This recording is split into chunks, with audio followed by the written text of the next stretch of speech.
Hello, my name is Roman Djindjihashvili, and this is the lecture and advice how to play King's Indian defense. Now, there is a lot of theory in King's Indian defense. What am I trying to do here? I'm not trying to challenge the modern theory. For those who play King's Indian and try to explore something new in King's Indian, and for those who were thinking and maybe are thinking of playing King's Indian, but they don't think they are properly prepared. Well, here I'm going to show you brand new approach to King's Indian, like easy way to play King's Indian. I'm not going to try to challenge most popular variations, because most popular variations you're likely to have your opponents follow all by the book to, in some cases, up to the 25th or 30th move. Here, what we're trying to do, I'm going to introduce you to almost on every system in King's Indian, something different. Something different, but at the same time, very playable. In a lot of openings, if you do something new, has never been played, especially if you are black, the chances are you are going to get pretty bad position. Everything I will recommend may not be the best continuation for black in King's Indian, but it's best in the way that you will play it, you will be prepared for it, and it's not very well known. At least you will know what your plans are, how to play this game, and most of the time this is a lot more important than play every opening by the book according to theory. Every position I will show you is not very well known for black, and every position is very, very playable. So, let's start looking for one of the variations of King's Indian. G6, knight c3, bishop g7, e4, d6, knight e2.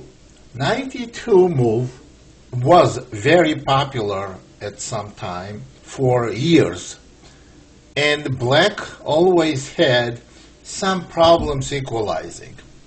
What I want to show you is a way to play against it without touching the main theory, without getting to the main theoretical continuation. And you will get very, very good dynamic play. On 92, if you look at the games, 99% of the time, black castles. That's not what we do. What I recommend to play is c5. Now, and not after castling. If black plays c5, white has practically two ways to play, either d5 or d takes c. Let's see what happens on d takes c. Queen a5 is not a good choice here, so we'll play d takes c, and after queen takes d8, king takes. I don't think white has any advantage at all. Suppose bishop f4, trying to castle long, knight c6, and after castling, bishop d7, and white's knight on e2 is not very well placed, and it's not very clear what to do with this knight. Now suppose knight g3. Now this position is very good position for black. I would say maybe even better for black because of highly unexpected move. Move like knight g4 looks like amateurish move and without sufficient ground, but it's a very, very good move based on concrete reason. Well, f2 pawn is hanging. Well, there's rook d2, e5, attacking the bishop. And now, after e5, white goes bishop e3 and lets us take this bishop. Bishop g5 doesn't change much because after f6, if white goes to e3, we're going to get almost same position. And if white tries f3, then we can simply take on g5 and go knight d4, having clearly superior position. But if bishop goes to e3 right away, this is also very comfortable for black. After knight takes e3, pawn takes, and bishop h6. White has to protect the e3 pawn some clumsy way. Black has two bishops and potentially good square on d4 for knight because e3 pawn is pinned, and bishop e6 also. Black is definitely having some advantage here.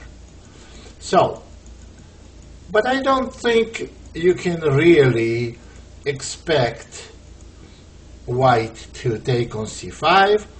White should go d5.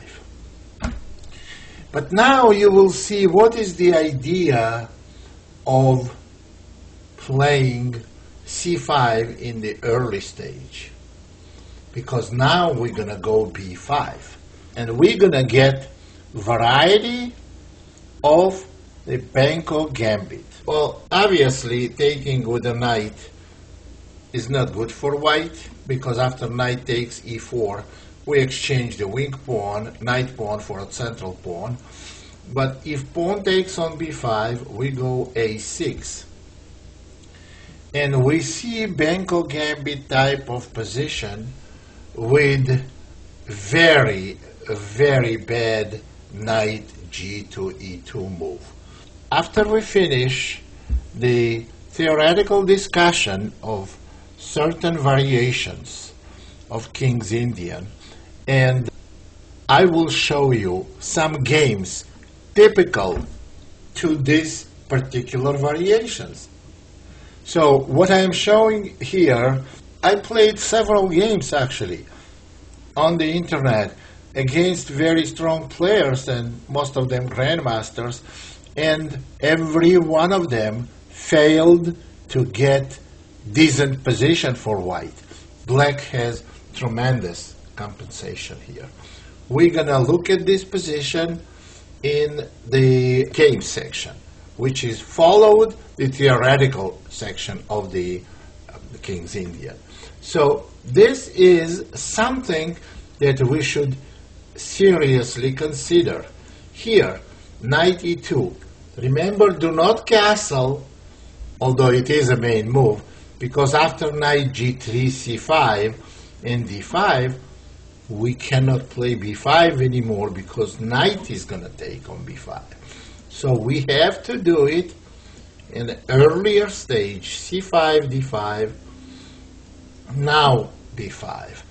Now white has to take with a pawn, we go a6, and we're going to enter Benko type of positions. In the end of the DVD, I'm going to show you some typical games played with it.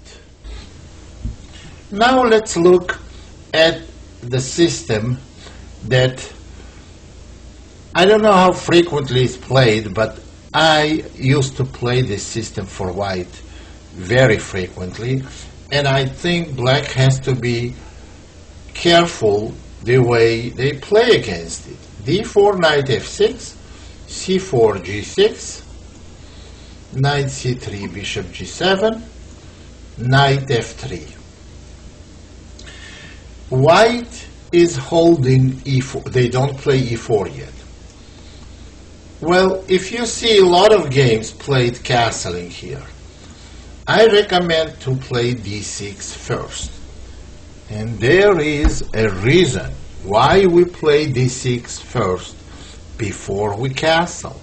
It's a very well hidden reason, and it's very subtle. Of course, if white chooses to play e4, then it's going to be identical position, the same thing. But d6 is very valuable and very important because white didn't play e4, and likely they want to play bishop f4 or bishop g5 variation. I used to play this bishop f4 variation, and I won plenty of games, and some of them I got nearly winning position in the opening. Let me show you what would happen if black plays normally, castling. What about this variation? White is going to go e3, and suppose black goes after dark square bishop. If gets dark square bishop, they're going to have good position. But the problem is they cannot get dark square bishop because of bishop g5. After h6, bishop h4, and on g5, white has very clever knight d2 move, which attacks the knight on h5, and if black retreats, white retreats, then h6 g5 is totally unjustified. And on knight f4, white can simply play bishop g3, and knight on f4 looks silly. So, and taking on h4 is, of course, does not look good. So how this c6 is changing the issue? We go c6, and now if e3, we go queen a5. Now what this move does? What this move does is that black wants to play knight e4. Knight e4, that may double white's pawn. For example, on bishop e2, if we go knight e4, that will double white's pawns and it's allowing black to play e5, and black definitely has a good position. Black can also castle here, and after castling goes c5 and knight c6. White has virtually no play in this position. So knight e4 should be prevented. Suppose they prevent with bishop d3 move. Okay, then unexpectedly black can get white dark square bishop. After knight h5,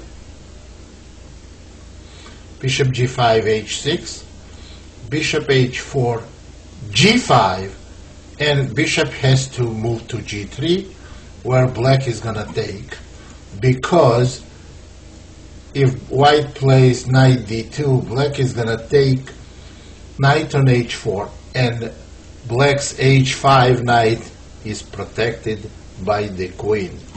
That's the key of this move order. Now let's see what would have happened if we didn't play that. Suppose white goes e3 and we continue in this position. We castle, white goes e3, we go knight d7. This is actually the way it's been played for a long time, for years. But I played this position many times for white, and I can assure you that this is not a good position for black. Bishop on h2 is very strong because white can never go knight f8, pawn will be hanging, And if white goes e4, black goes e4 after knight d2 and knight f8, c5, white has very dangerous pressure from this h2 bishop, and attack on queen side, white's attack develops very rapidly. This is definitely bad position, and I know because some very strong player collapsed here in several moves when I played them. So this is definitely very bad position. For instance, d5, we can go queen b3, attack d5 pawn. On c6, we go b5. Next move is queen a4. Bishop d6 is coming. Black has no counterplay on king side. Very bad position. And now we go back few moves, and you will see that it's important to not to allow this position. Play c6, and after e3, queen a5. If queen c2, stopping knight e4, besides the bishop f5 move, and you know that's the rule that I explained almost on every DVD on the openings, when one side has space disadvantage, it's good for them to exchange some minor pieces. Besides, we can go knight h5, and we have no problem getting black's dark square bishop. White cannot stop us. So queen c2 has simple refutation, so is bishop d3, and this move, queen a5, guarantees black very, very comfortable position. This is something you should keep in mind. And I don't think you can see it in the books that you should play c6 and queen a5 before you castle. But this is just, I spoke to some great King's Indian players, such as Grandmaster that passed away, Boleslavsky, Bronstein, Smyslov. I grew up with their instructions, and I inherited from them some knowledge that you can have very hard time picking up from the book. So now I'm here sharing it with you. So this is the way to play against bishop f4. And what is interesting, same approach goes for bishop g5. Bishop g5 has all the similar ideas. Now we go c6, and after e3, queen a5. We definitely want to go knight e4. Now, on queen d2, that stops knight e4, we can go bishop g4. Now we are attacking g5 bishop, because after we take on f3, g5 bishop will be loose. And after bishop h4, I think black is doing fine. They can simply take and go queen h5. You see black is doing 5. Same idea, queen a5 works equally well on bishop g5, against bishop g5, and against bishop f4. So this is second observation, it's second point that you have to remember. And I'm trying to bring here points that you're going to have very hard time getting from regular books and theoretical publications. Now, let's go to, at one point, a very popular system for white. And even now, certain players try to play, and I have to tell you, if you are not accurate, if you don't play correctly, you have a very good chance to get bad positions. This is Averbach system, and black has multiple ways to play, and all these ways they went through some hard times, And even today, I don't know why it's not so popular for white, but nevertheless, the lower the level is, lower I'm talking about, not 1,300 players, well, just under 2,500 players, the lower you go from 2,500 to 2,000, the more popular this Averbach system proves. So in this position, what I recommend is c5, d5. This is e5. This is unclear position. This is one way to play for black, and the other way to play h6. Now, I do not want to go through both of them and exclusively explain everything there, because what I want to go through only the variation that I would recommend you to play, because I think it's the most productive approach. I recommend to play h6. On h6, the only move that makes sense is bishop e3. Well, bishop f4 is inferior move because of knight c6, and black gets very good position. On d5, for example, black should go e5, attacking the dark square bishop, and after bishop e3, even knight d4. This is a pawn sacrifice that gives black very, very comfortable position.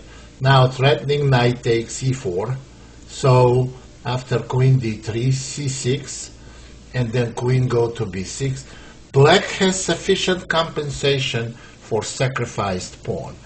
But if you don't feel like sacrificing anything, you can go knight e7. You're doing okay here too. In any case, on h6, you should expect over 90% of the game being played with bishop e3, and now c5. I want to explain here something. Well, there are two moves here. Actually, three moves for white. One of them is d takes c, one of them is e5, and the main move d5. D takes c. Let's see what is going to happen here. It's not much theory here, because after queen a5, now queen d2 is not such a good move, because we simply take on c5, and after e5 and rook d8, black has clear advantage. On queen c2 will be bishop f5, on queen c1 knight e4. This is not a good way to play for white, and that's why bishop d2 is the main move here. And then after queen takes c5, knight f3, bishop g4. This is very comfortable position for black, and after castle, black should take and play knight to d7. Remember, do not take the pawn on c4, because you may lose material. You see, the knight is hanging and pawn on b7. So, but after you play knight d7, you have very comfortable position for black. This does not represent big danger for black. e5 move.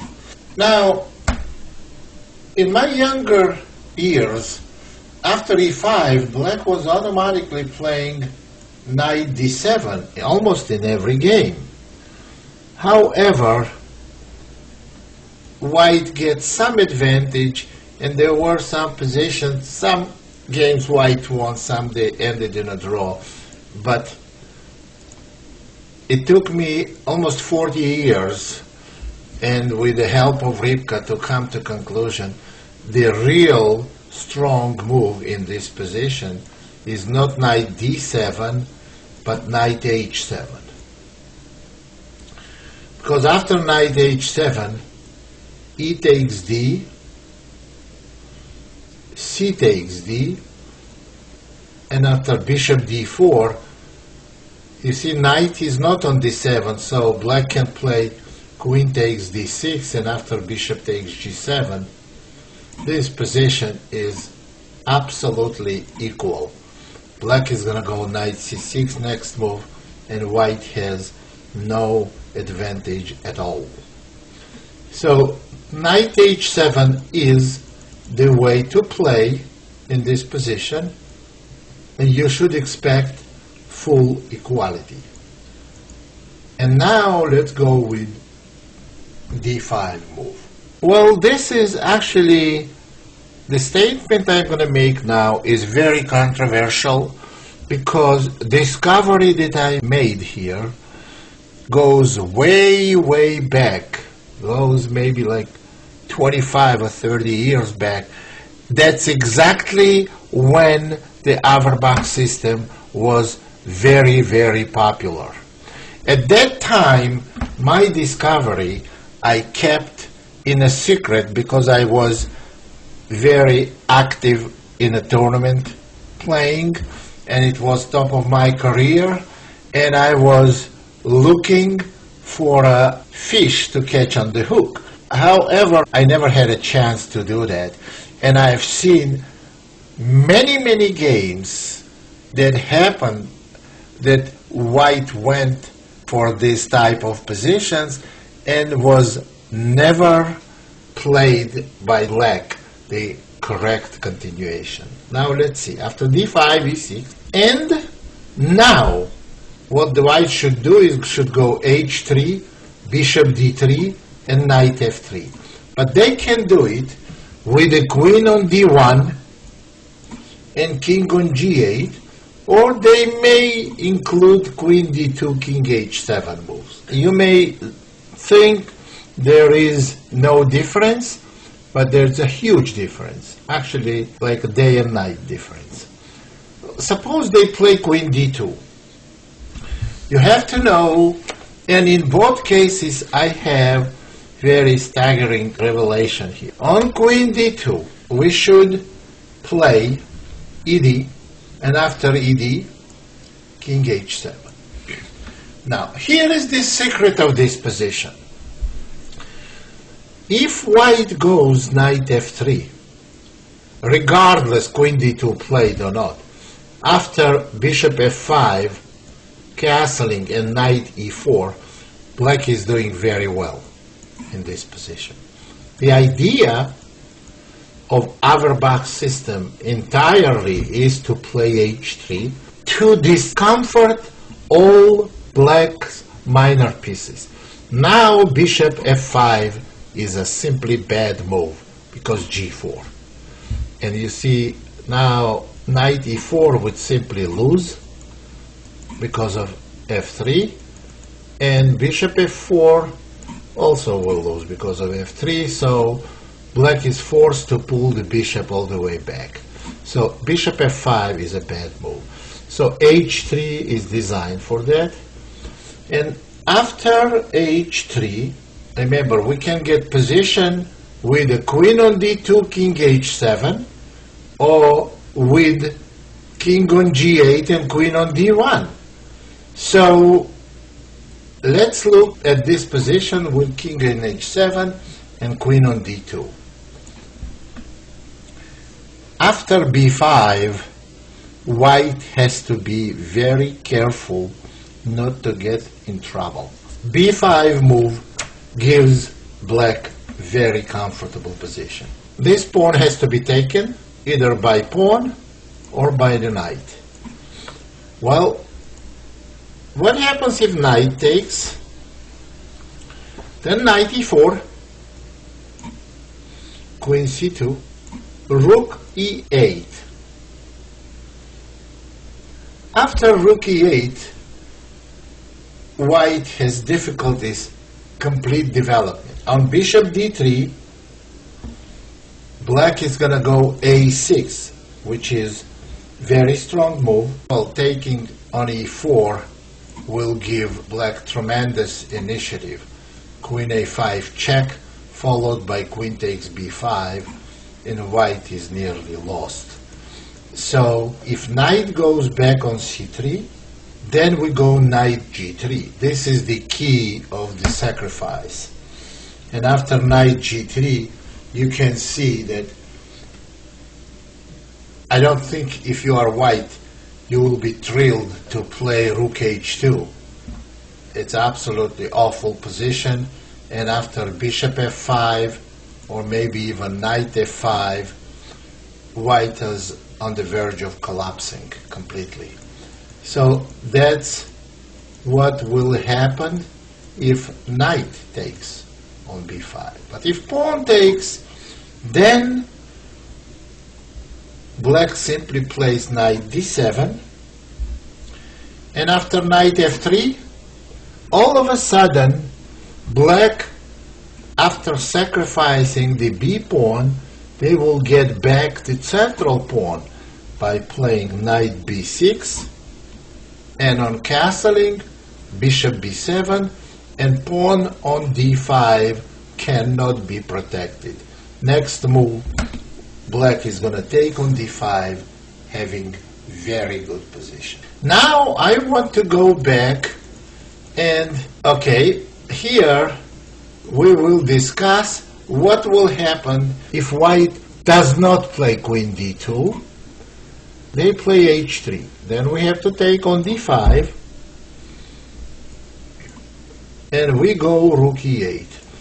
There is no point of playing b5 because after knight takes, knight does not go on e4 with a tempo attacking white's queen on d2. So this sacrifice is invalid now.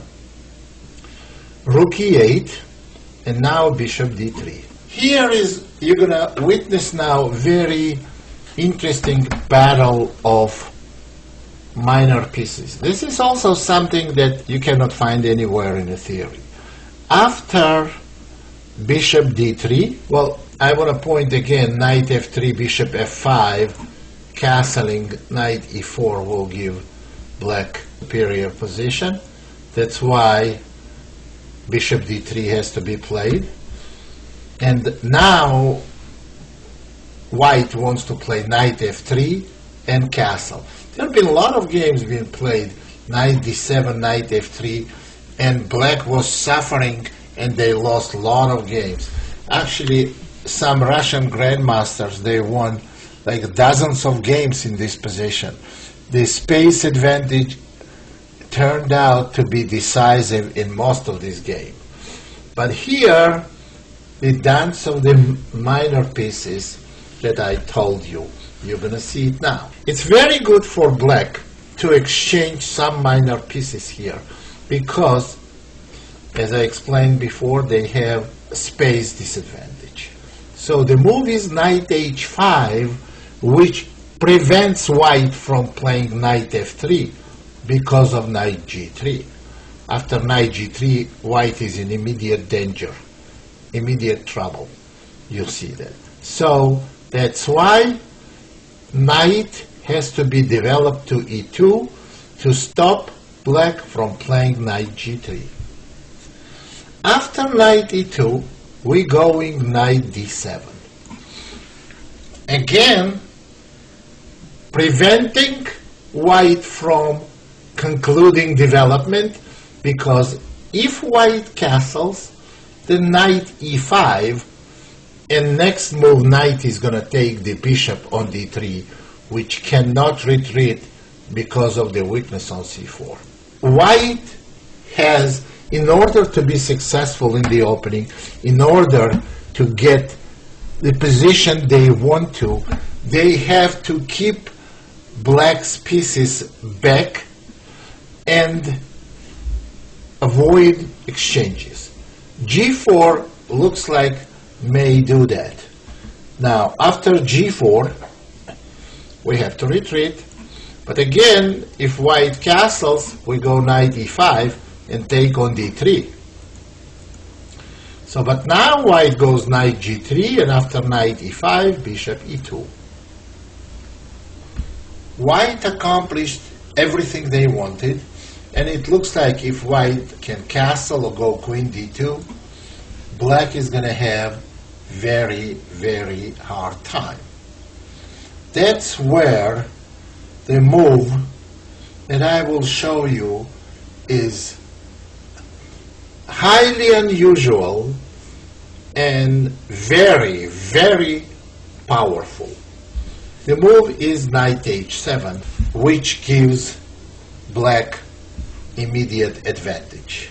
After knight to h7, black wants to play knight g5. What white can do? If white goes queen d2 or queen c2, knight g5 will devastate completely white's position after castling knight f3.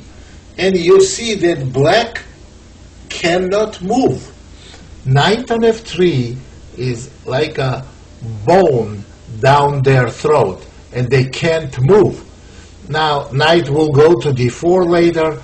Black is going to go b5 and start very powerful attack on the queen side. So what can white do in this position after knight h7? After knight h7, one of the possibilities is to play h4 to stop knight from coming to g5. But then we're coming back with the knight on f6. Now we're attacking g4 pawn, which cannot be protected by f3 because knight takes g4, followed by rook takes bishop on e3. So g5 has to be played, and then knight f6 to g4.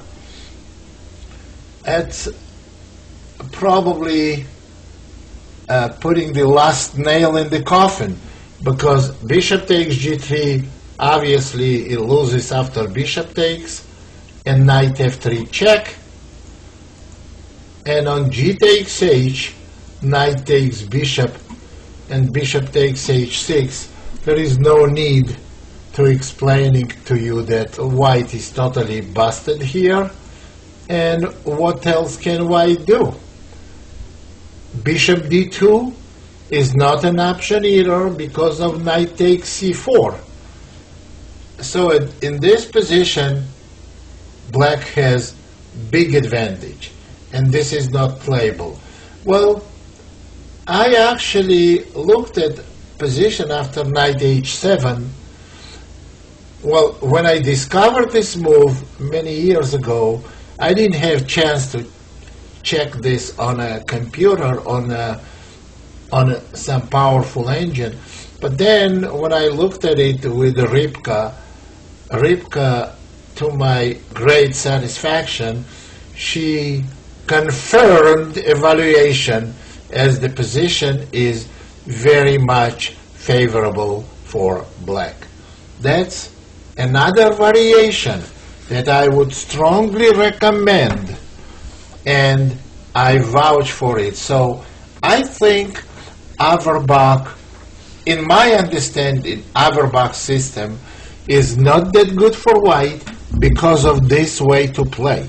But I'm sure this is not the theoretical evaluation. White may not be playing for some different reason. I'm giving you my reasons that are not so well known, and I am 100% sure they are very, very powerful. Okay, let's talk now about the classical variation of King's Indian. Well, in a very well-known position, that's how the classical played, e4, d6, knight f3, castle, and bishop e2. We all know that the main move is e5 followed by knight c6, or knight c6 followed by e5.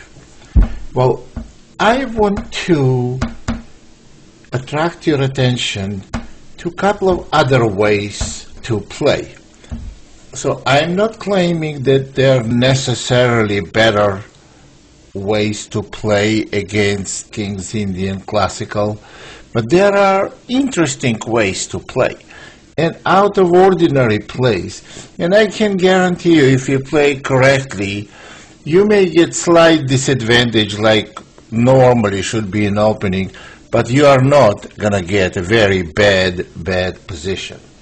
Okay, one of the ways is knight a6. This is not a new continuation.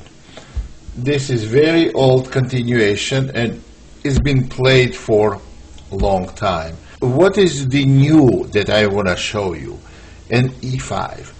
This is well known, but what is not well known in this position is if white plays rook e1.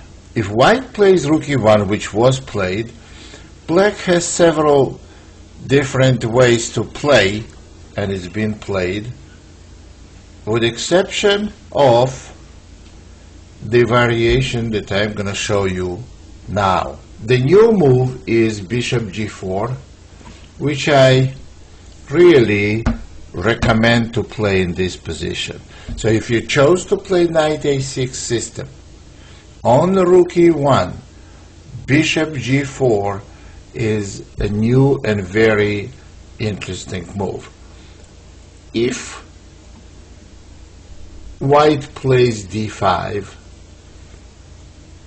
black can go knight c5, attacking e4 pawn. One of the possible continuations, and typical for these positions, knight d2 move, because exchange of light square bishops should be favorable for white. But the only thing is black has unexpected tactical shot knight d3 that turns tables in their favor. And it does because they get, after rook f1 is forced, since bishop takes g4, knight takes g4, actually it's going to lead to approximately a similar position. And now after rook f1, knight takes c1.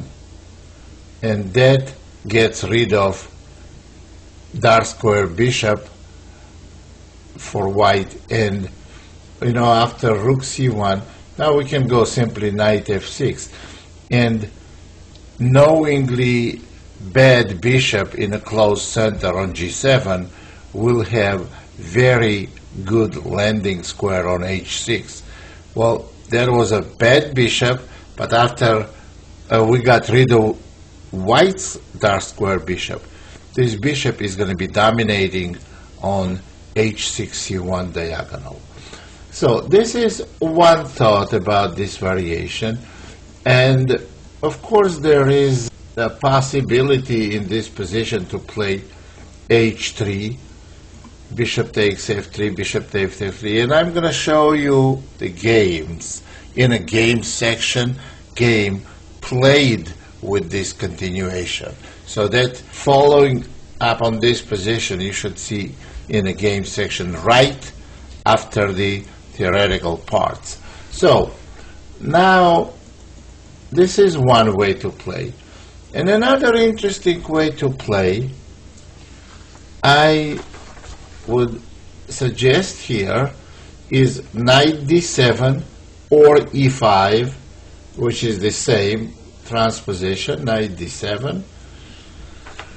And now the most popular move for white is rook e1. It's by far number one move, rook e1. And here is we can play puzzling h6 move. The idea of h6, white plays bishop f1, that's what they want the rook to protect the pawn and keep tension in the center. And now we play knight h7. Idea is not just to play f5, prepare f5, because to play f5, black didn't have to make two moves here. Black didn't have to make two moves, h6 and knight h7. They could make one move, knight e8 and f5. But there is a different idea about this move. After rook e1 h6, bishop f1, knight h7, the idea is to play knight g5 to get rid of white's f3 knight, and it's good for a couple of reasons. Reason one, in King's Indian, and I've said it over and over again, it's good, since black has space disadvantage, it's good to get rid of one set of minor pieces, maybe even two. This to exchange knights, but mainly after we get rid of f3 knight, that would weaken white's d4 pawn, so white is going to have to make decisions. Now, if d5, then we're going to go f5, of course, but if de, well, then we can go de or knight takes e5. Even knight takes e5. This is perfectly okay. Knight takes e5, bishop takes e5. So we exchanged one set of pieces. Taking on h6, of course, is not good because of queen h4, attacking mate and the bishop. And in this position, black has a satisfactory position. After h3, bishop g7. Bishop is going to go to e6. Knight may come back to f6, rook e8. And black has very good bishop on g7. Very playable position. So if white doesn't play de, then they can go bishop e3. And here we go knight g5. Okay, this is the key move of whole variation. If knight takes g5, for example, hg, and queen d2, white wants to keep the tension. They don't want to go d5 and allow black to play f5, so they try to keep the tension.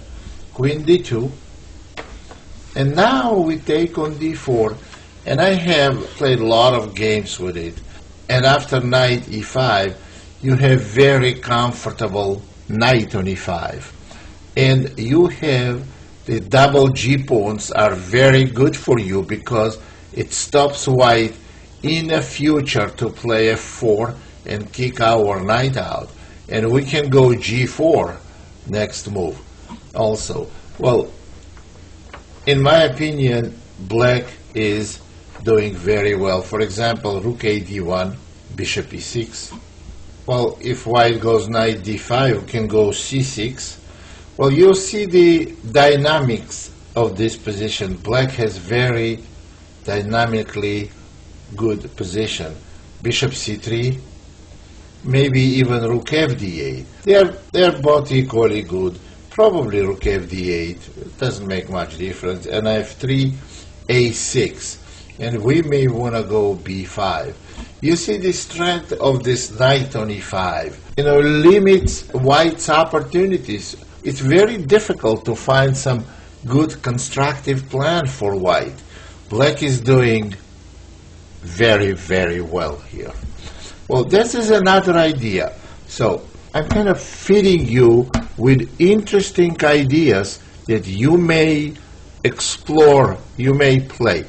And again, this is for people who never played King's Indian. They should start with it. Or people that played King's Indian and then maybe you are uncomfortable with the regular variations, with the main lines of classical in this case, or other variations of King's Indian. I'm suggesting supplementary lines that could be, in most of the cases, just as good. So there is other ways to play.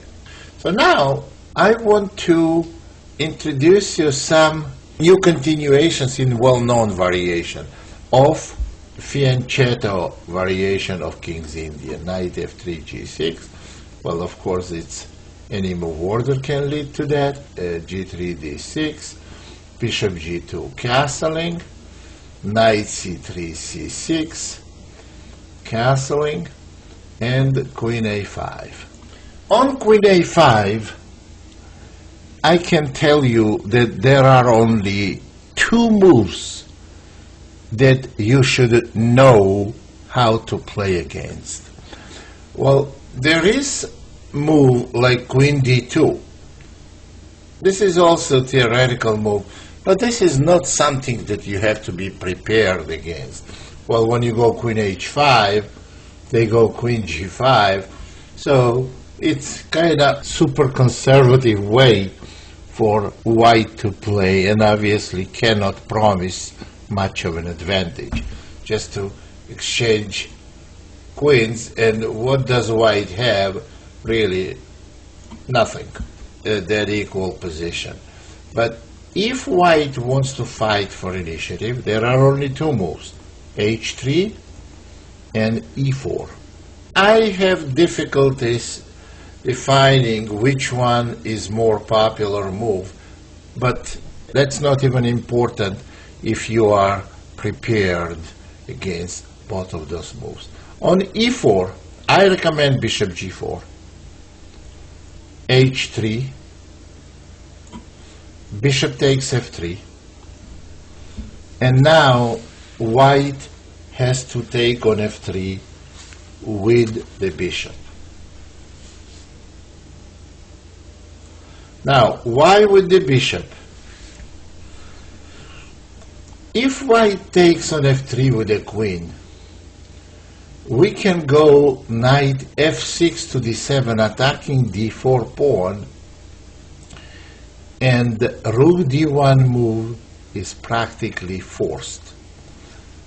Protecting d4 pawn any other way, for example bishop e3, can create serious problems for white. Unexpectedly, queen b4 attacking two pawns, c4 and b2, and after queen e2, knight b6, white is in trouble. c4 pawn is hanging, b3 is not playable, so c5 has to be played, and after d takes c, and knight c4, white has multiple problems. b2 pawn is one, e3 bishop is the second one, c5 pawn will be after that. Black has big size advantage. So rook d1 is nearly forced. Black can go with c5 and knight c6 next, or they can go with e5 even. Well, black is, in my opinion, very comfortable. Also, not to mention that you can go simply knight a6, rook b8, and maybe go for b5. There is no advantage for white in this position. So the correct way to play bishop takes f3. And now knight fd7 is not that good, because I used to play knight fd7. I had even important tournament game played it. I survived, but after bishop e3 and on c5, e5, white has good size advantage. We don't need to analyze it because we're not going to play it. So after bishop takes f3, I recommend knight bd7, and now if white goes bishop e3, just go e5, and on d5 we simply take on d5 and go rook f to c8. You cannot analyze this position, you have to evaluate it, because there are no variations of fourth play. What is black's plan? Well, for example, white plays queen e2. We go a6. a6 is a useful move to prevent future possible knight b5. Maybe white goes rook ac1 or fc1. Then we can play queen d8. You see, queen has nothing to do now on a5, queen d8. With a possible continuation, I just give you an idea. White plays bishop g2. I like to play h5 move, and That's what I would recommend. If you want to play this variation and you want to know what are the ideas for black to play. For example, h5 move, and purpose of this move is to play king h7 and bishop h6. So if white goes, for instance, a3, we're going to go queen f8, try to play bishop h6, and now you see why h5. On something like this, you're going to go king h7, and next move you want to play bishop h6. So you will accomplish what you played for. And this is an interesting positional pattern. If white plays a4 here, black can achieve complete domination on the dark square with a very strong positional move h4. Now, what's for white to do here?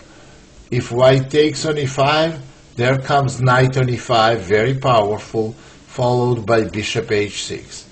Same thing will happen if white takes on h4 or goes g4. Then black takes and goes knight e5. They have very strong dark square presence. Now they want to play knight f6 to d7, and white takes. They still have very good position with a terrible bishop on g2, and bishop g5 will. On bishop h6, white may win a piece by playing g5. But you see, if you want to play knight d7, and after bishop takes h4, you have very, very powerful play, probably winning position. Now you go knight c4, then you go the other knight on e5, and bishop to h6. Black has complete domination on whole board. It's a very bad position for white. So now let's go back to the situation where we played e5. Well, after e5, option d takes e is not very attractive for white, because I would recommend to take with the d pawn. Then you can go rook fd8. For instance, this is the famous patterns of dark square strategy. Rook fd8, and then go knight c5 or knight f8, followed by knight e6 and knight d4. Or you can do bishop f8, for example, bishop f8 and bishop c5, exchange dark square bishop. This is not a good way to play for white. But it's okay. We looked at e4 continuations, and I explained ideas for black after e4 briefly, very briefly. Well, of course, it's not enough from watching this DVD, just getting ready and go and play. No, you have to explore a little more for yourself. I'm giving you pilot ideas, and you have to work them out. You have to feel comfortable in it, and then you can play it. Now, the h3 variation. For a number of years, this was by far number one continuation, and probably the only sensible continuation. There is e5 move for black, but the move I like is bishop e6. And now there are a couple of moves for white. The main move, d5, and it's the main move because that's the most ambitious way to play for white for initiative. Or more conservative way, played against me by Karpov, which does not promise any advantage, because black can simply play queen a6, attacking the pawn on c4, b3, and now d5, and black has very comfortable position There's a lot of pressure on c4 pawn. C takes d, queen takes d3, knight takes d3, knight takes d5, and bishop b2. Now we cannot take on d4 because we're simply going to lose a piece here. So we are not going to do that, of course. But that's what was happening in my game. And bishop takes c3, and now important move, rook fd8. If white chooses to play knight f4, then black has very strong move, knight f8, protecting bishop with a knight, increasing pressure on d4 pawn, preparing for c5. Black is doing okay, and my game with Karpov ended in a draw shortly after. So let's go back to ambitious continuation, d5. cd, and now of course cd is not good because simply going to lose a pawn. But knight d4, this is the main continuation. So main move here is bishop d7. I've played bishop d7, I've gotten good games, and still with accurate play, white has some advantage here. There is another continuation for black, hugely underrated, and this is d takes c. A simple exchange sacrifice. After d takes c, bishop takes b7, and black must play knight bd7,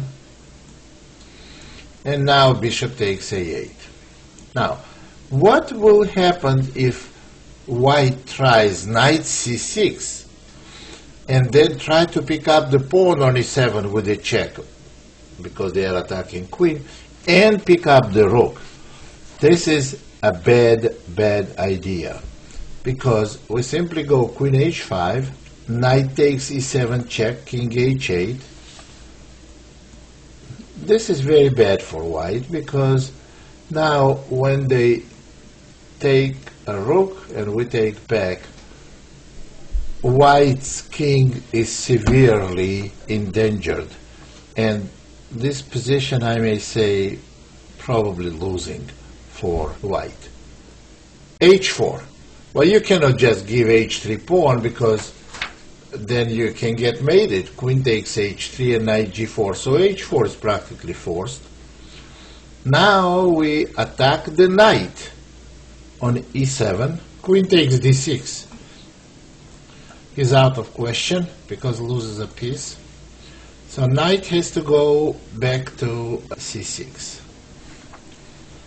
But if knight goes back to c6 after queen c5, attacking the knight, which has only one squared retreat, knight d4, now we can go bishop h3, attack the rook.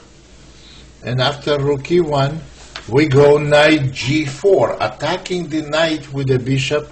Knight cannot move because there is a checkmate. So e3 has to be played. And now knight d to e5. Well, this is extremely dangerous position for white. Well, I would say probably lost. Just to give you an idea what may happen in this position. Now, on rook b1, move like queen takes d4 may seem impossible, but it wins the game. Queen takes d4, for example, will lead to immediate mate.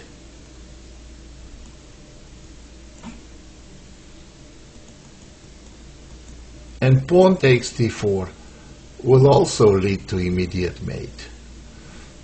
Knight f3 check, king h1 is the same mate, and if queen f3, it's a slightly different checkmate. So this position is not defendable for white, and that's why whole variation with knight c6 move is not good.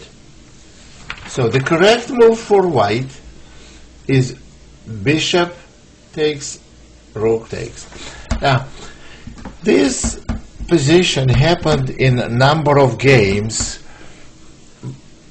Most of the time, black misplayed this position, and they didn't get enough compensation. This is, in my opinion, one of the most underrated evaluation, most underrated variation in whole modern chess theory. In my opinion, here, black has not just sufficient compensation, I think black has an advantage. Well, h3 pawn is hanging. It's the best move. F takes e. And now the best move, there are other moves too. There is the e4 move, which is not very good for white because knight simply goes to c5 and d3, or maybe e5, d3. So we cannot analyze everything possible. I'm just bringing you roughly the estimate of the main position. Rook b1, just to show you, d5. Now, black center may become very, very dangerous, so white will have to try to somehow to break it. So knight e5, ed, ed, just to show you this d3 square is very valuable. And if you think about it, what did we sacrifice? Did we make a huge sacrifice? No. We have a knight and a pawn for a rook, which is minimal material deficit. And here, e takes d, rook e1. And we play very interesting move here. On rook e1, we go knight e4. Now, this is an expected move. Knight takes e4 and knight takes d5. They both are not good. They fail to queen takes e1. And black has big advantage now. Knight f3 check, knight takes e1, and black has extra pawn and a weak on b2. Of course, black's pawns also, they have raggedy pawn structure, but they have an extra pawn, and they definitely have an advantage. The only question is whether it's sufficient to win the game or not. So, after knight e4, same thing will happen on knight takes d5. So, and black has big advantage. Or maybe even knight f3 check. They're both possible here. So, after knight e4, the best continuation for white is bishop f4. But then knight d3 gives black advantage. After knight d3, that's the best white can do. Queen takes e1, queen takes e1, knight takes e1, rook takes e1, d takes e, rook takes e4, and rook c8. White has better pawn structure, and they have to play, nevertheless, they have to play very accurately to make a draw. For example, bishop e5 move is a necessity. Taking on e7 will probably lose very quick because of the dangerous c-pawn, and rook c8, bishop e5 will give them salvage for a draw. So you see, white has better pawn structure, but b2 is very weak. We can go rook b8. Our king is more active and our rook after rook b8 will be more active. That's more than sufficient for a draw. Maybe with the best play, white can equalize in this variation. But this is definitely the variation. In this position, I would prefer going to the exchange sacrifice rather than play bishop d7. Although there is nothing critically wrong with bishop d7, I still like d takes c. I didn't exhaust all the possibilities for white and black, but again, this is just feeding you the ideas. I'm feeding you the ideas. You should work on it yourself using some engine, some computer program, Fritz, Ripka, whatever you want to use.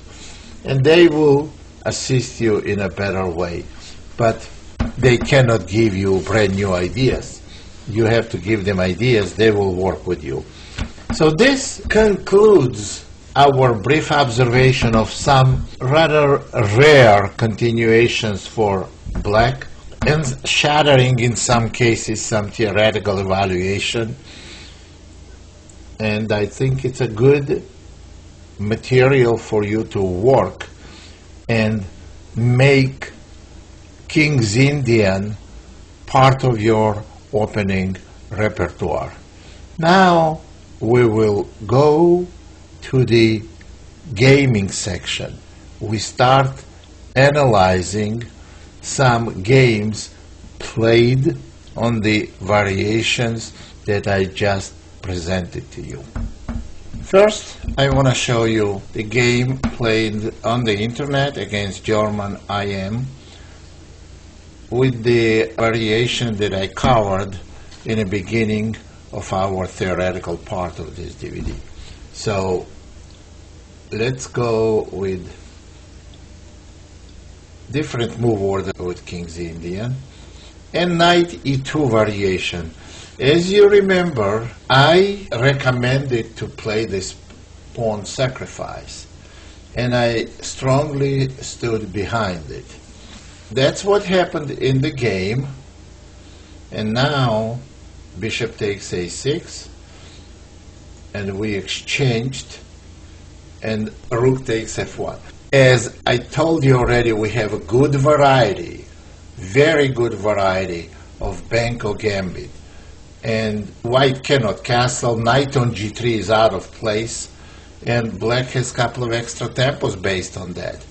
So castling, f4, rook e8.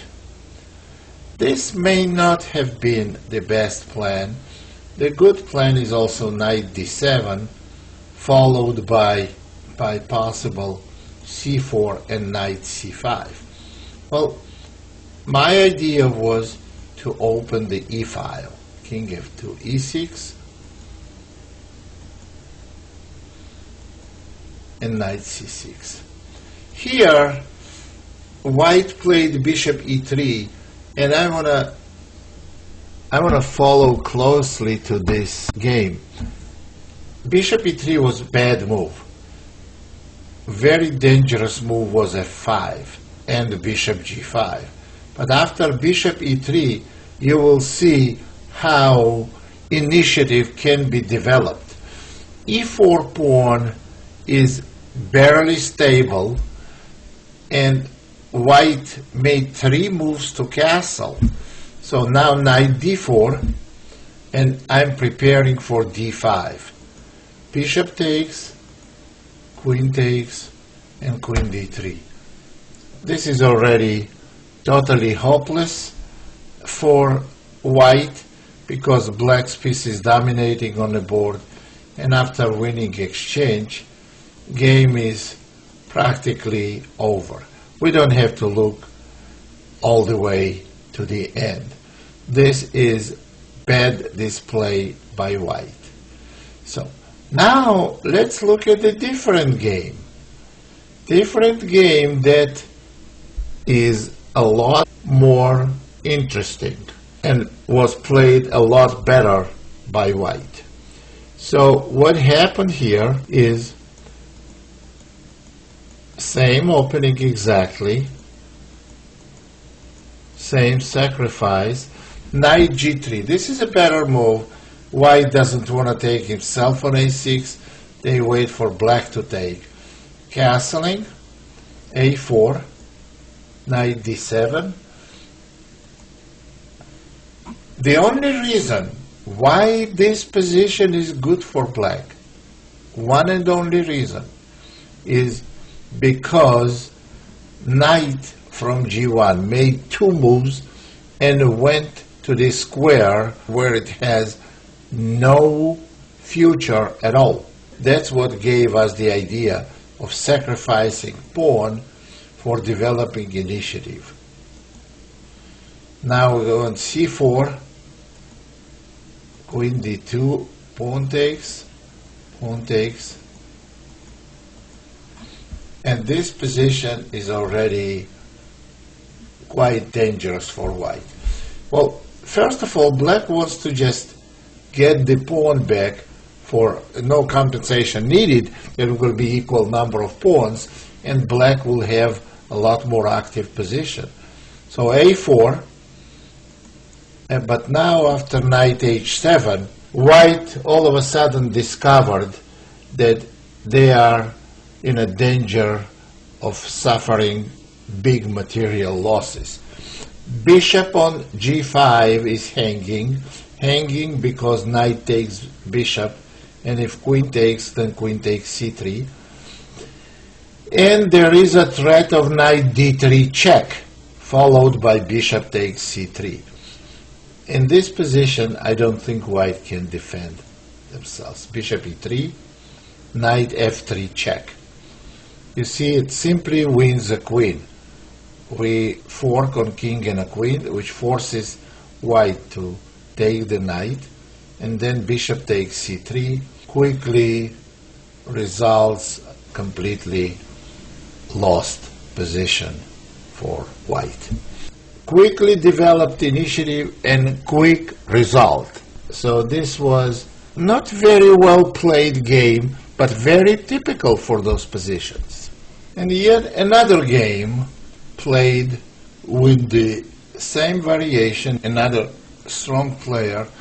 And actually I was very much surprised to see so many different players playing against me knight g2 e2. Maybe this variation attracts a lot of people. Maybe it's on the verge of becoming popular for white again, the way it was a couple of decades ago. Well, anyway, b5, pawn takes a6. We get back to the same variation, but bishop d2 now. I don't really know the purpose of this move.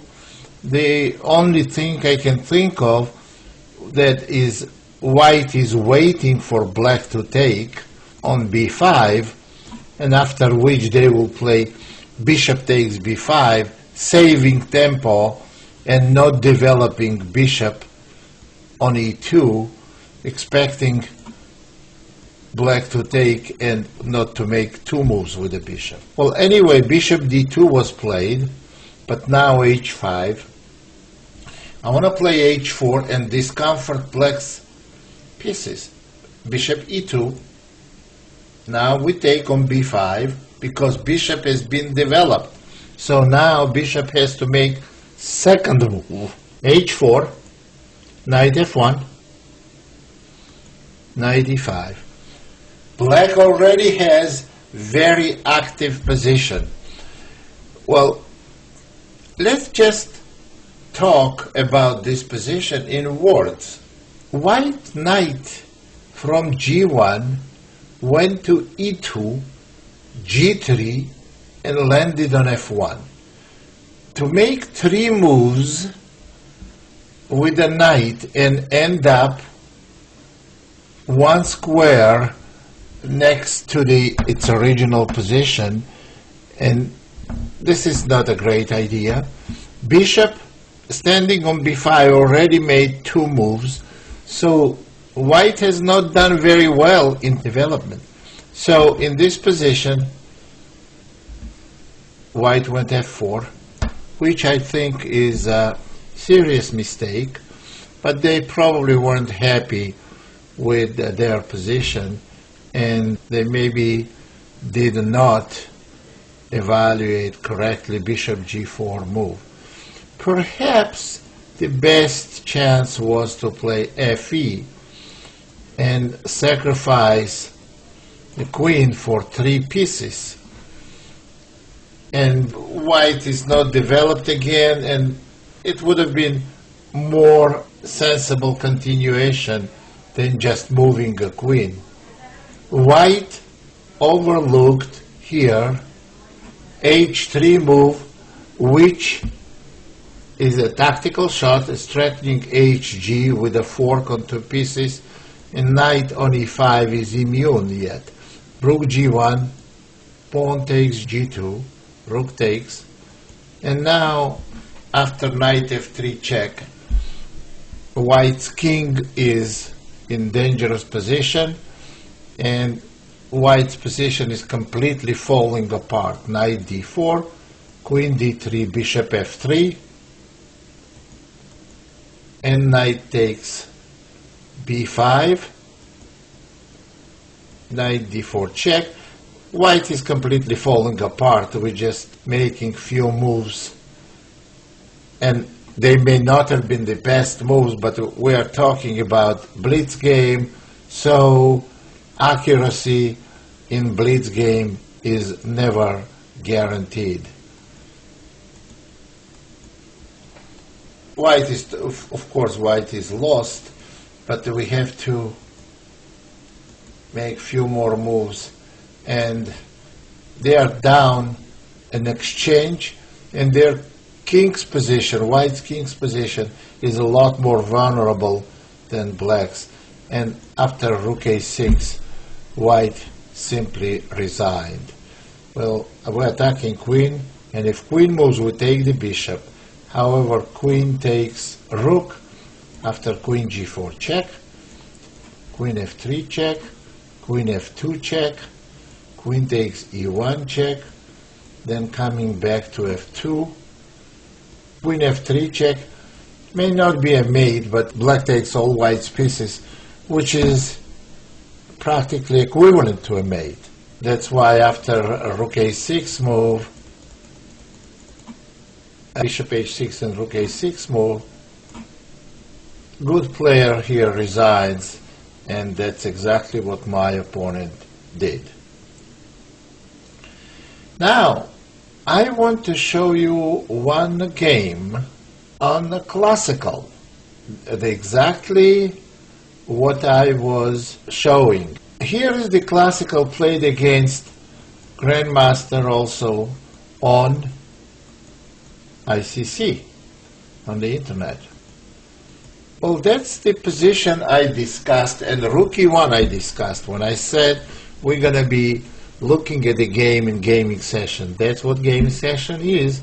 And under rook e1, bishop g4, my opponent played bishop e3.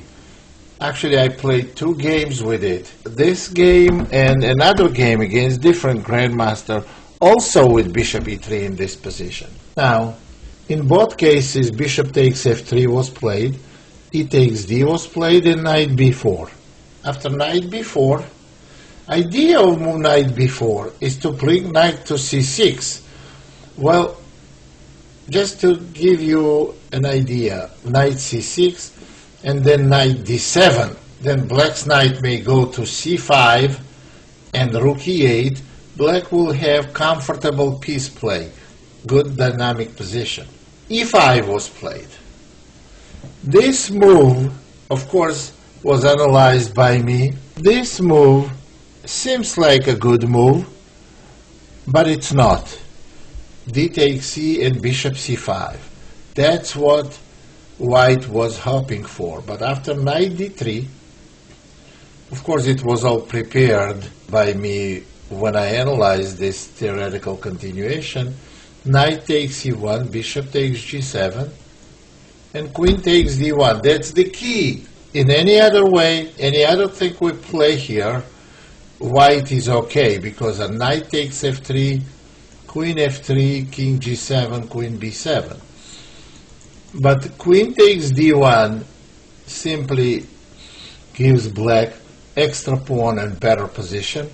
What was played, bishop takes d1, because now rook d1 will give black simply extra pawn in the end game, and bad pawn structure for white. Bishop takes d1, king g7, b3, knight d3, bishop f3, c6. I don't think we should continue this variation, because this is just way beyond theoretical interest. Black has extra pawn and better position. So total fiasco for white in the opening. Next game I want to show you was played also against Grandmaster, but this time it's very well known Turkish Grandmaster, and I want to show you, this is the same variation and same bishop e3 move, but different response by white.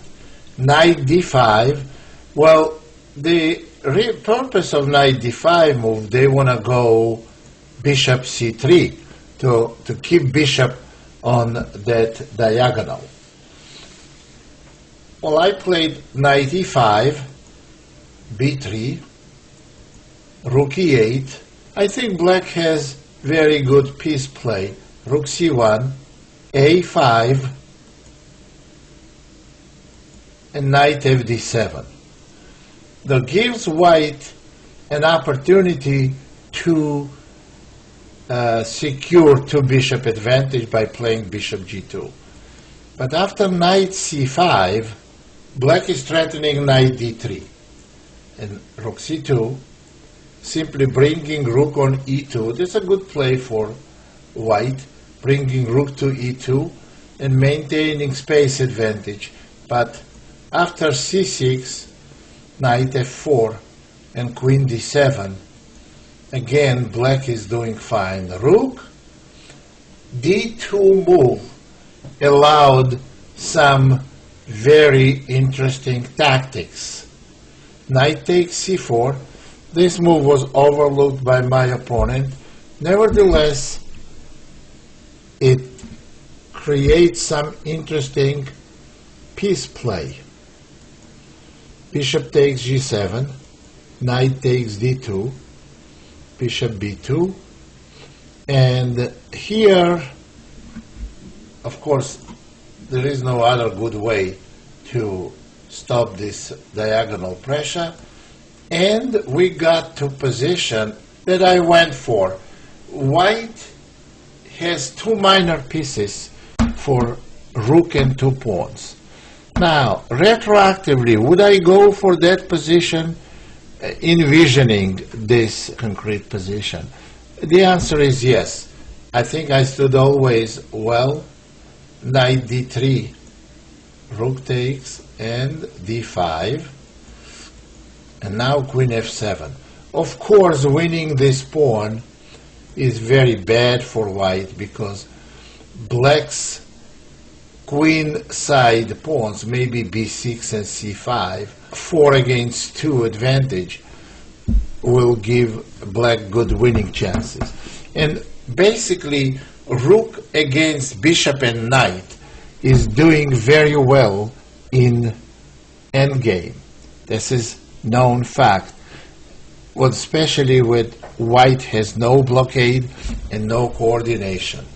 So on top of that, white is trying to make some progress with their attack, with their weakness of black's king side. h4. Rook e8.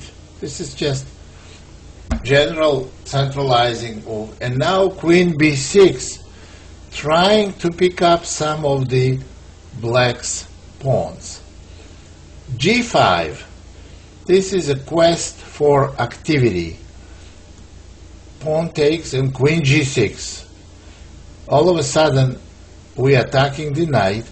Black cannot just sit and wait when white takes the pawn on a5. Then if white takes pawn on a5, they may be better.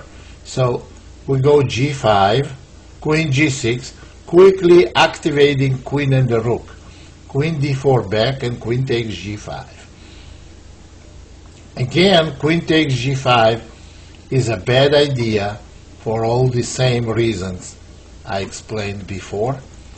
So black is doing okay here on king f1. Now queen f5. Idea was to go queen e4, and queen e4 would force exchange of queens because we're attacking queen and threatening mate on h1. Knight f4 would then queen e5. After queen e5 and queen e4, all of a sudden there is mate threat on h1. King g1 has to be played, and now we exchange queens without even giving away the f6 pawn. King f7, and white is totally busted here. That's another good example of interesting play. I do not claim that, oh, this is like a logical result of our analysis. No, not at all. I'm just saying that this variation and this way to play has as much of a right for existence as any other variation. And of course, then it comes some interesting tactical play, positional play, and you have to do well there too, because opening never guarantees you great result of the game. Some chess skills help most of the time. Now here is the game played with Averbach system. This is not like the greatest game played by both sides. I played with black against some strong player, but it's kind of a game that is maybe very typical. If you play this opening for black correctly, that's what you should expect. And it's played by quite strong player, so there were no visible mistakes. And you see the main reason why white lost. They got absolute disastrous position after the opening. So let's go d4, knight f6, c4, g6, knight c3, bishop g7, e4, d6, bishop e2,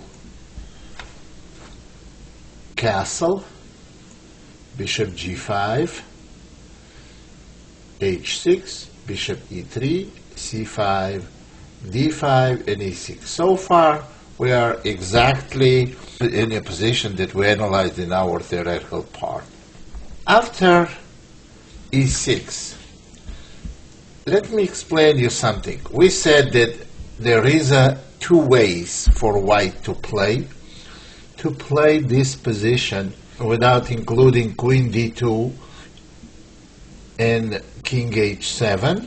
The other continuation with playing queen d2 and king h7. But I would explain it to you this way. It's hard for white unless they are very much aware about a theory, about concretely this DVD, not so much theory, because this is not in the theoretical books.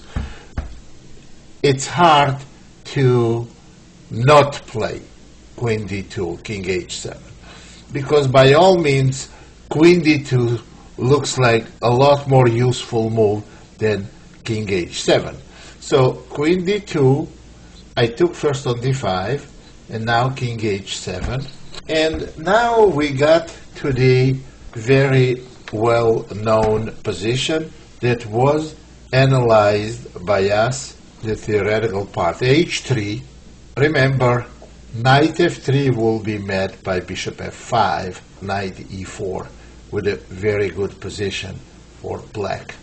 So h3, and I repeat again, on bishop f5 now g4, and black has to retreat bishop back to c8, since bishop e4 f3, and knight e4 is just as bad because knight takes in f3. So that's why we don't play here after h3 bishop f5. Well, b5, just according to our theoretical part of the analysis. b5, and that's why queen on d5 does not stand well if white takes with a knight in knight e4. And again, c takes b. Of course, we play knight d7, followed by bishop b7 and knight b6, and winning the d5 pawn. My opponent, after b5, took with a knight, and then we go knight e4, just according to our theoretical part of the analysis. So what happened is, until now, I haven't made any moves on my own. So knight e4, queen c2, and rook e8. Bishop d3, a6. That's exactly the move that was included in that theoretical part. Now, if bishop takes knight, black has absolutely great position. And if cb, queen a5, they are still a pawn down, but next move, queen takes b5, and white is almost busted. Because what's the white to do? On bishop d2, you can just simply go queen takes b5, or maybe even queen e4, just winning the piece. Because now after exchange, bishop is hanging, and f3 will be followed by f5, and black loses. But if king moves, then queen takes b5, check, then we take pawn on b2, and white has disastrous position. So knight has to be moved, and here, well, I would say only one mistake my opponent made. I have this position covered in theoretical part, and I said knight c3 has to be played. However, for some reason he thought after knight c3, and he didn't want double pawns, but that wasn't the intention. On knight c3 we have to go knight g3, and we're gonna look at it.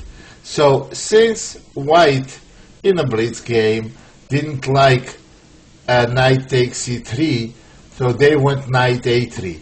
But now knight g3 move that was played is a lot stronger if knight was on c3. After knight g3, in my opinion, position is completely lost for white. F takes g, rook takes e3, knight e2, and knight d7. After castling in knight e5, let's talk about this. Black has great dominating knight on e5. White's bishop is hanging. They have two strong bishops, and white has absolute zero coordination between its pieces. So I think white is totally lost. Rook a d1 was played, protecting the bishop. Queen e7. They're just keeping an eye on f7 pawn, and also threatening knight takes d3, followed by rook takes e2. So after queen e7, rook f2. Well, I simply took on d3, rook takes d3, rook takes d3, queen takes d3.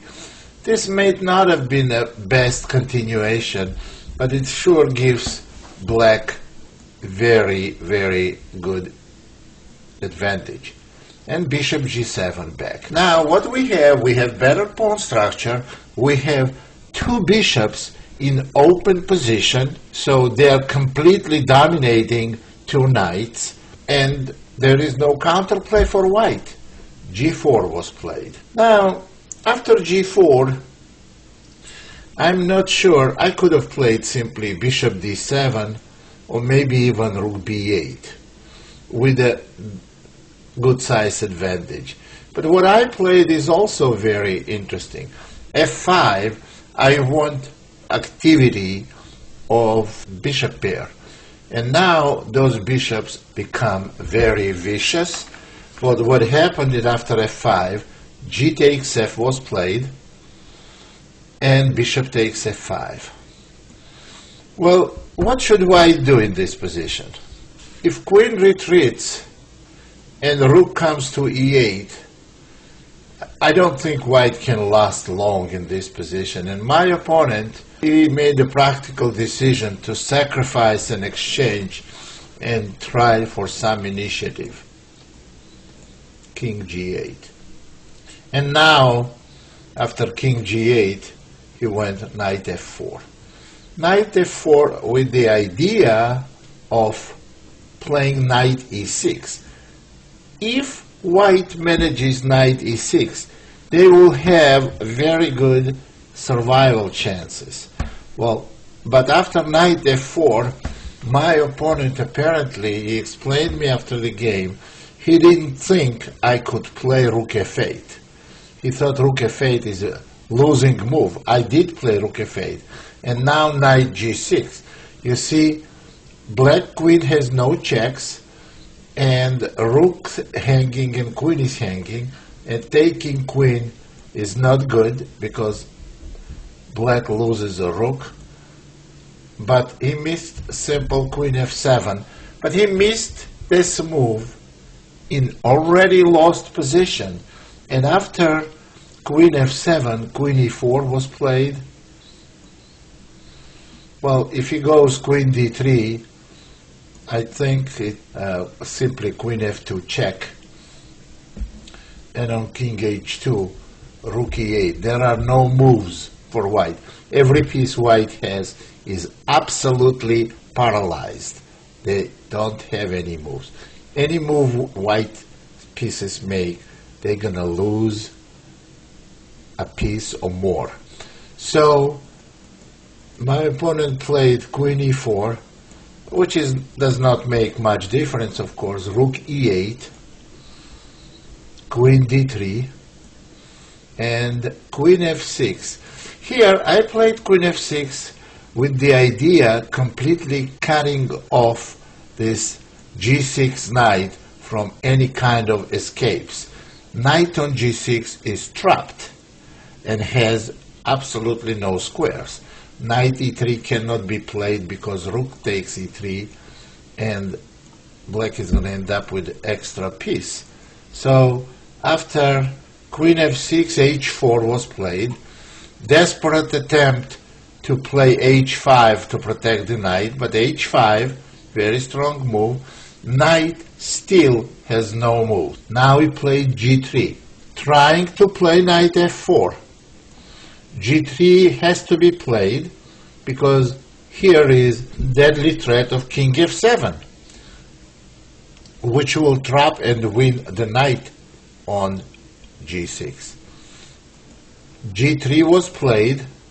Well, after h5, g3 was played, but now bishop h6, controlling only escape square on f4 and preparing king g7. And after bishop h6, king g2 was played, king g7, knight has to go to f4, bishop takes, pawn takes, queen takes f4. Knight on c2 has no moves and it's been there most of the game, and black has multiple threats and huge material advantage. White simply resigned. Well, this game is very typical for someone who does not know all details of the novelty. Novelty is not in the books. So you playing the novelty, you should not expect your opponent to be prepared. But I would never recommend anything that is based strictly on your opponent not being prepared. Well, I can only recommend something that keeping in consideration that your opponent is very well prepared, because even if he is prepared, we have to get good playable position. And that's exactly what this system against Auerbach variation does. So this is all for our edition of News in King's Indian, and I hope you learned something, and I wish you the best with playing King's Indian for those who never played. And for those who played, well, there is a additional option for you. So good luck.